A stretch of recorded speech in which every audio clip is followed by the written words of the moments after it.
उपयोगी और हानिकारक सूक्ष्मजीव।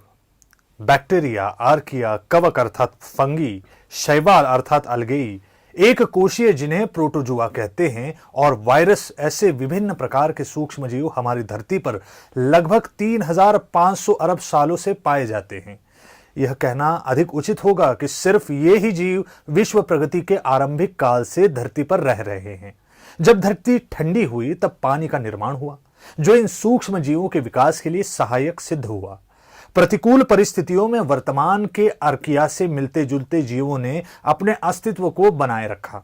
वे उस विषम वातावरण में भी जिंदा रहे। लगभग 2800 अरब वर्षों पूर्व की बात है। प्रकाश संश्लेषण का कार्य करने वाले साइनोबैक्टीरिया दिखाई देने लगे होंगे।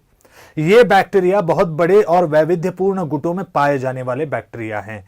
इन जीवों में एरोबिक अर्थात ऑक्सी प्रकाश संश्लेषण की क्षमता थी। ऐसा माना जाता है कि इन्हीं के कारण पृथ्वी के वातावरण में ऑक्सीजन की मात्रा में बढ़ोतरी हुई होगी। वातावरण में ऑक्सीजन की बढ़ोतरी के कारण नए प्रकार के एरोबिक अर्थात ऑक्सीजन का उपयोग करने वाले सूक्ष्म जीवों का विकास हुआ।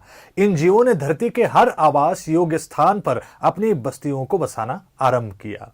सूक्ष्म जीव लगभग हर एक स्थान पर पाए जाते हैं। इतना ही नहीं, ये जीवन के हर आयाम को प्रभावित करते हैं।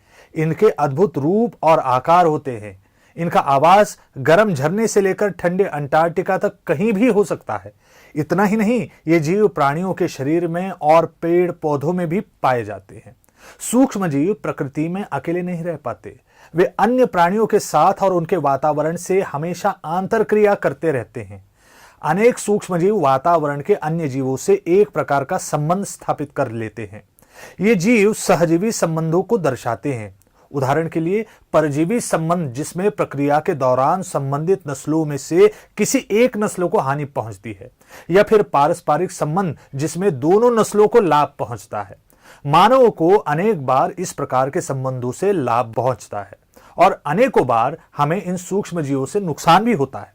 चलिए सूक्ष्म जीवों के इस शानदार दुनिया की सफर करते हैं और समझते हैं कि वे हमारे लिए किस प्रकार से लाभदायक है, वे हमें किस प्रकार हानि पहुंचा सकते हैं।